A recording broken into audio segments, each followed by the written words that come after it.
Bonjour à toutes et à tous, j'espère que vous allez tous très bien, c'est Axel de la chaîne Fan France. On se retrouve pour une nouvelle interview du Stone Cold podcast avec cette fois-ci Ric Flair en tant qu'invité. Je crois honnêtement, je vous le dis dès maintenant, que c'est l'interview la plus passionnante que j'ai écoutée jusqu'ici. On apprend énormément de choses et je pense que si vous ne connaissez pas beaucoup Ric Flair, eh bien vous allez beaucoup en apprendre au travers de cette traduction d'interview. Comme d'habitude, j'espère que ce concept vous plaît. Si c'est le cas, n'hésitez pas à lâcher le pouce bleu dès maintenant pour une nouvelle interview et à me proposer dans les commentaires les noms des personnes que vous voulez voir lors d'une prochaine vidéo. Ceci étant dit, c'est parti. Le podcast commence avec Stone Cold Steve Austin qui va demander à Ric Flair comment il se sent, s'il se sent en bonne santé, parce qu'on sait que Ric Flair a eu des problèmes de santé ces dernières années. Donc Ric Flair va dire qu'il se sent merveilleusement bien depuis maintenant plus de 2 ans et ça fera même 3 ans en août 2020. Il dira qu'il a quitté l'hôpital à la fin du mois de septembre en 2017 et qu'il a seulement récupéré sa mémoire en février-mars 2018. Donc ça a mis beaucoup de temps à ce qu'il soit totalement rétabli. Il arrivait à se souvenir des faits récents, il disait qu'il avait quand même un petit peu de mémoire, mais il n'avait plus aucun souvenir du passé, mais c'est revenu petit à petit. Il dira ensuite qu'il a eu 4 procédures cardiaques en 7 semaines en mai 2019, on avait vu les news sur les réseaux à ce moment-là, mais il touche du bois et dit que ça va beaucoup mieux actuellement et je pense qu'on est tous contents de voir Ric Flair en très bonne santé actuellement parce que mon Dieu qu'on a eu peur il y a quelques années.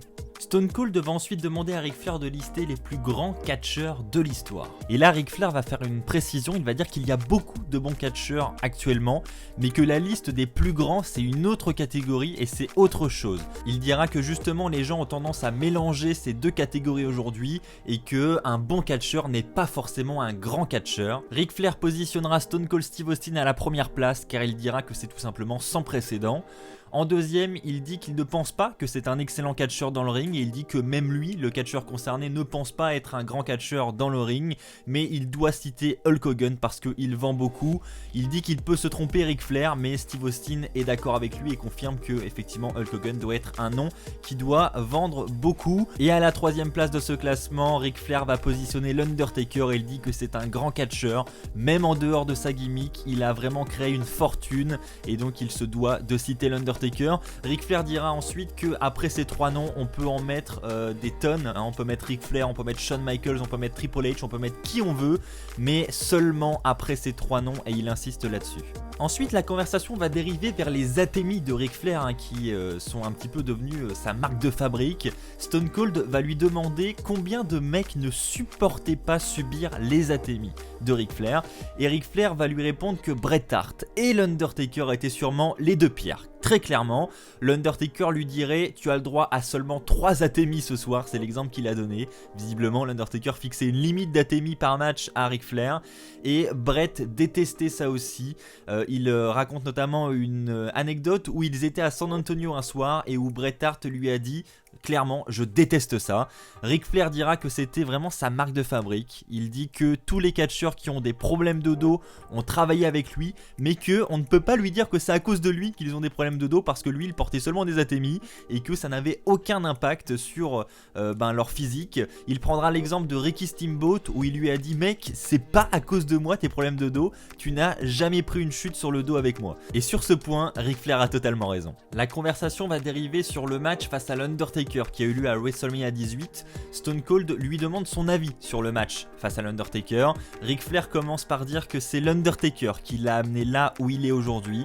Il dira qu'il y a 3 hommes dans ce business qui l'ont amené ici. Il va citer donc l'Undertaker, Shawn Michaels et Harley Race. Il dira ensuite qu'à ce moment-là, il n'avait plus beaucoup confiance en lui et que Triple H est venu le voir en lui disant l'Undertaker te veut comme adversaire à WrestleMania 18. Et Ric Flair décrira ça comme vraiment une situation incroyable. Il dira qu'à l'époque il n'en croyait pas ses yeux. Steve Austin va donc lui demander ce qu'il pensait au moment où il a entendu cette news. Et Ric Flair va lui répondre en lui disant qu'il venait de revenir, qu'il n'avait vraiment pas confiance en lui, il était beaucoup plus vieux que les autres, hein. Il dira qu'il avait peut-être près de 20 ans de plus que les gars comme Shawn Michaels ou Triple H à l'époque.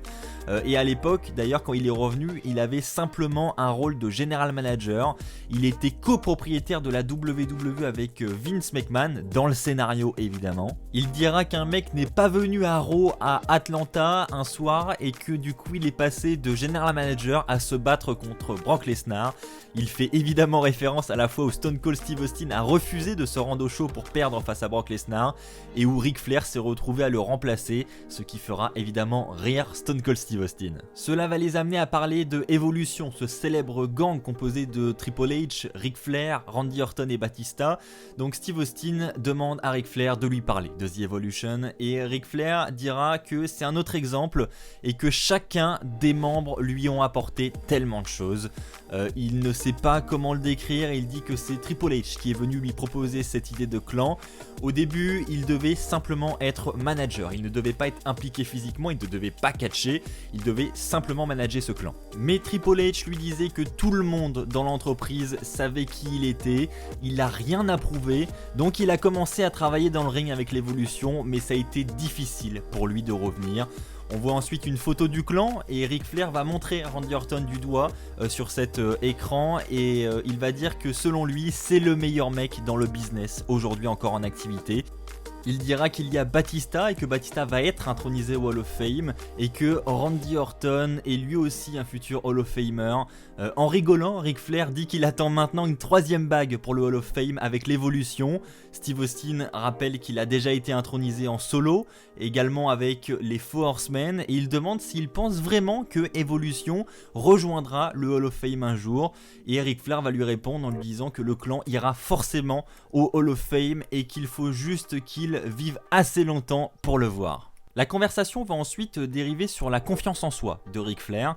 Austin va lui dire qu'il était au top physiquement, mais Ric Flair lui répondra qu'il n'est pas d'accord, hein, c'était pas le cas à 56 ans, mais Steve lui dit bah regarde ce que tu étais capable de faire à 55 ans, moi je serais pas capable de le faire, donc si je peux te dire que tu étais en forme. Ric Flair dira ensuite qu'il a jamais été lui-même depuis la WCW, il était une parodie de lui-même comme pour ce match face à Vince McMahon au Royal Rumble à Atlanta quand Vince voulait l'affronter. Il dira qu'il a voulu aller parler à Vince en lui disant qu'il devait lui parler, il était vraiment perdu à l'époque et malgré ça il allait affronter Vince.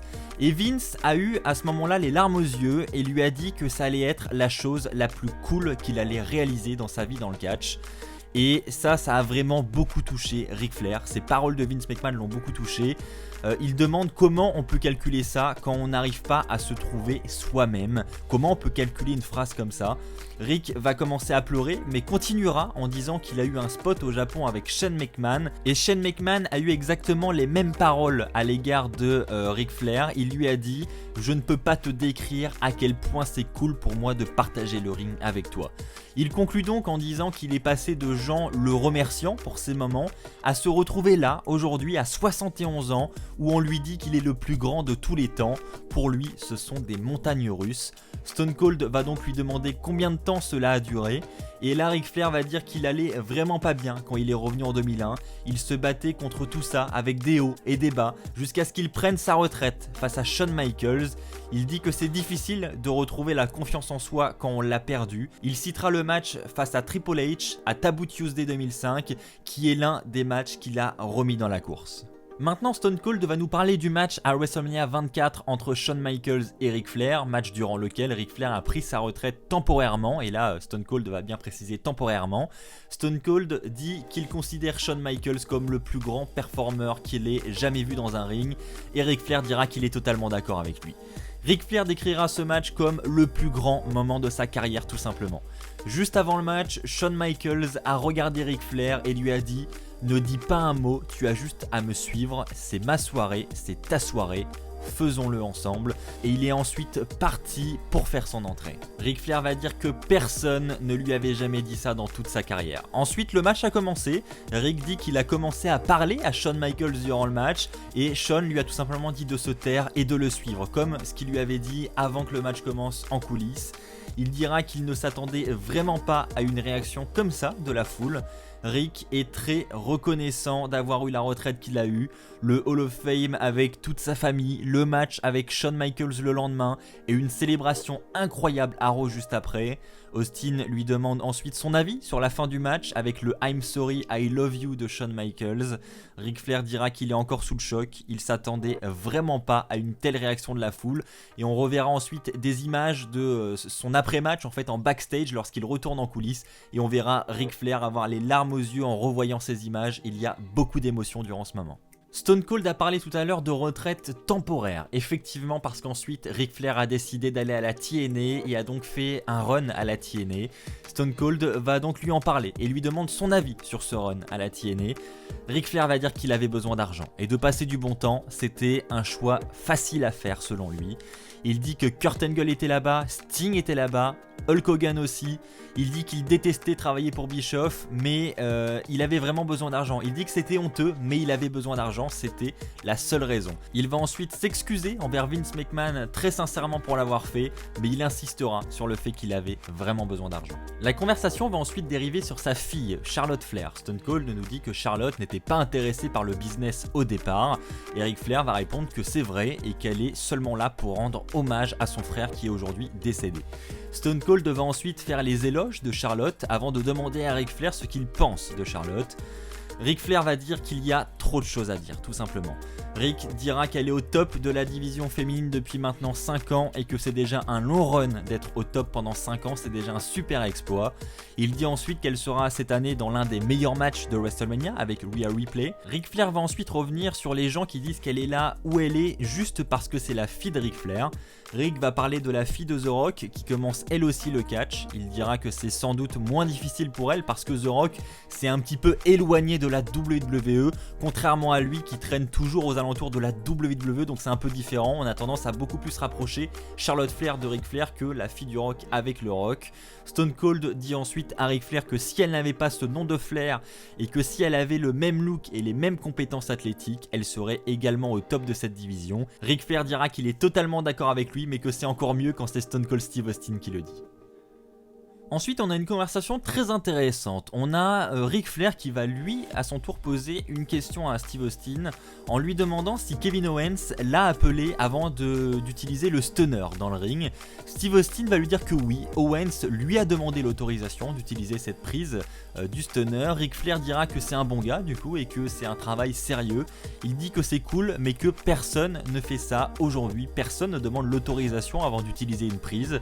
Tout le monde utilise le super kick, voilà c'est l'exemple qu'il va donner. Ric Flair va dire que si aujourd'hui vous regardez un show, alors il veut pas dire aux jeunes ce qu'ils doivent faire, mais vous avez 27 moonsaults et vous avez 27 super kicks, et il dit que c'est clairement pas possible. Il dit que ces prises étaient des finishers quand lui il a commencé le catch. Ric Flair précise qu'il le dit à chaque fois aux lutteurs d'aujourd'hui que moins ils en font, meilleur c'est pour le business, mais que ça rentre dans une oreille et que ça sort par l'autre. Et Steve Austin dira qu'il est d'accord avec lui et que d'ailleurs l'Undertaker et le Big Show ont dit exactement la même chose dans ce podcast les semaines précédentes. Ric Flair prendra ensuite l'exemple du match entre Shawn Michaels et l'Undertaker à WrestleMania 26 en disant que c'est selon lui l'un des plus grands matchs de l'histoire. Il dira qu'ils se sont contentés des prises de l'un et de l'autre, mais que ce qui a rendu le match si bon c'est la façon dont ils le vendent. Ric Flair dit que les catcheurs ne comprennent pas ça aujourd'hui, mais qu'on ne peut pas les juger car ils ont peu d'opportunités. Et enfin, pour terminer ce podcast, Stone Cold lui demande ce qu'il pense de ce que le Nature Boy Ric Flair a laissé derrière lui.